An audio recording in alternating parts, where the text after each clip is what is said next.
Avant la France. Les héritages de la préhistoire et de l'Antiquité. Notre frise chronologique commence par la période de la préhistoire et il y a la période de l'Antiquité qui suit. Nos ancêtres ont laissé des traces marquant leur existence sur les différentes terres de la globe.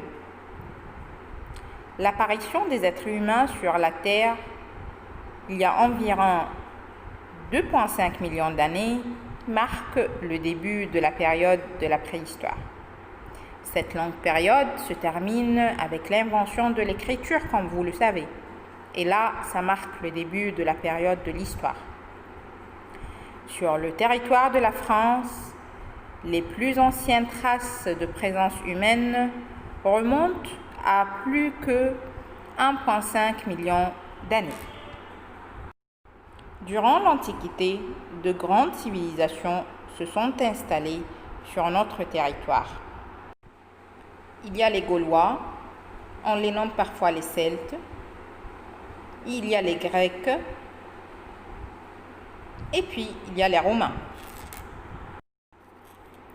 Les archéologues ont permis de reconstituer cette période grâce à l'étude des vestiges retrouvés un peu partout sur le territoire et dans le monde.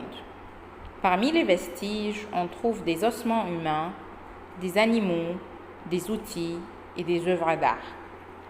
Toutes ces trouvailles ont permis de reconstituer la vie de nos lointains ancêtres et nous permet de mieux les connaître. Parmi les découvertes les plus importantes sur les territoires de la France, on a les différentes grottes ou bien les cavernes. Il y en a plusieurs en France, parmi lesquelles ce que vous voyez devant vous, c'est la grotte de Lascaux. Elle est très connue par les dessins et les peintures qui existent partout sur les murs.